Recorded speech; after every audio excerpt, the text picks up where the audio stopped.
En la clase anterior, con la profesora Romina, pudieron ver que en la formación de gametos, a partir del entrecruzamiento del material genético que se da en la meiosis, se produce la variabilidad, y de esta manera nosotros obtenemos rasgos de nuestros progenitores, es decir, de padre y madre. La herencia tiene como resultado semejanzas y diferencias. Los humanos tenemos muchas semejanzas porque nuestros genes son casi idénticos. La diferencia de estatura, color de pelo, de ojos, de piel, nuestros rasgos particulares son el resultado de pequeñas diferencias en nuestros genes. Los genes son las unidades de la herencia, son segmentos de ADN, y como vimos en la clase anterior, lo encontramos en los cromosomas, en el interior del núcleo de las células de los eucariontes. Los humanos tenemos 23 pares, y cada especie tiene su número particular. Los cromosomas se presentan en pares con información genética similar. Los cromosomas que contienen los mismos genes se llaman cromosomas homólogos, pero estos no son idénticos. ¿Por qué? Una célula puede tener un error al copiar el ADN de un homólogo.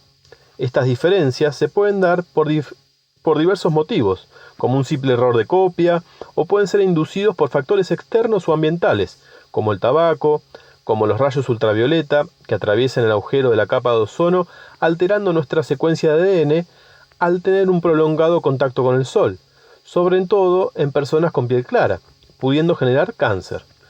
Estos descubrimientos fueron esenciales, ya que antes se pensaba en la descendencia como una mezcla intermedia de las características de los padres, pero ahora vemos que los factores ambientales influyen en las alteraciones. Estos cambios en la secuencia del ADN se llaman mutaciones, y hacen que un cromosoma homólogo sea un tanto diferente, genéticamente hablando, de su par. Una mutación pudo haber ocurrido ayer o hace 10.000 años, y desde entonces se ha heredado. Si pensamos en el ADN como un instructivo para formar una célula o un organismo, las mutaciones son como errores ortográficos. Algunos casi no se notan o detectan, pero otros pueden tener consecuencias mayores. Para redondear la idea, una peca en la piel es una mutación, un remolino en el cabello es una mutación, las pestañas largas también lo son. Se heredan simplemente ya que están controladas por un único gen. En cambio, hay alteraciones que implican mayores consecuencias. Como por ejemplo, la anemia de células falciformes, que vimos en la introducción. La gente que padece esta enfermedad ha heredado 2 genes de esta afección, uno de cada uno de sus progenitores. Una persona que hereda un solo gen de esta enfermedad, es decir, de uno de sus progenitores, no desarrollará la enfermedad y se la va a denominar, portadora del gen, pero no está enferma. Pero si esta persona portadora del gen tiene descendencia con otra persona portadora también, va a tener posibilidades de que alguno de sus hijos o hijas adquieran la enfermedad. Veamos cómo sería esta situación.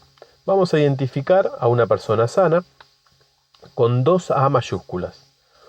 Una persona portadora, aclaro que no es enferma, con una A mayúscula y una S mayúscula. Y una persona enferma con 2 S mayúsculas. La hemoglobina S es el nombre que se le da cuando ocurre la mutación y da a las células falciformes. Aclaro esto. Entonces, veamos un ejemplo en que cada uno de los progenitores son portadores, es decir, no están enfermos, aunque en algunos casos presentan pequeños rasgos, ¿no? Vemos entonces las posibilidades que existen para cada uno de la descendencia. Se forman 2 alelos AS, de padre y de madre, y se realizan los entrecruzamientos. Una A con otra A nos da 2A, es decir, que son sanos. No heredan el gen de la anemia falciforme.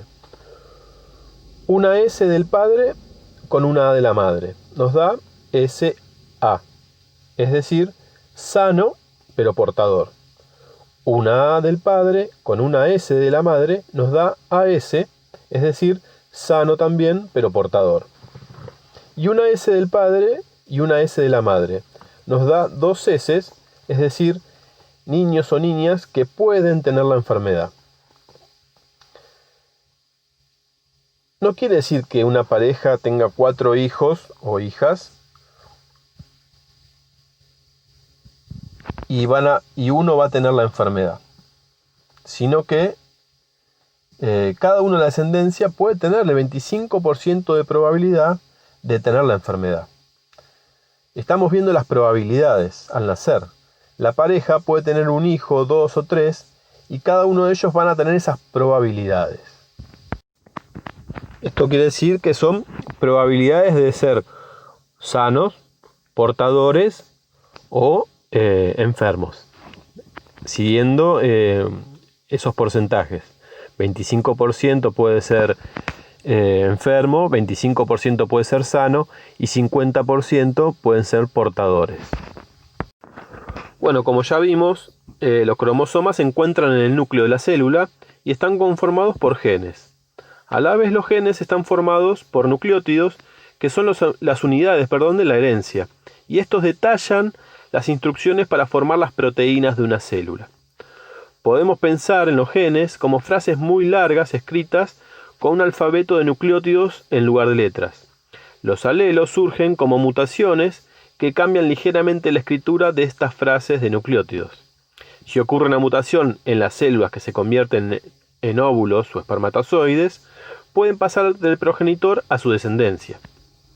Casi todos los alelos del ADN de un organismo aparecieron como mutaciones de las células reproductoras de los antepasados de dicho organismo, quizás hace cientos o millones de años, y desde entonces se han heredado de una generación a otra.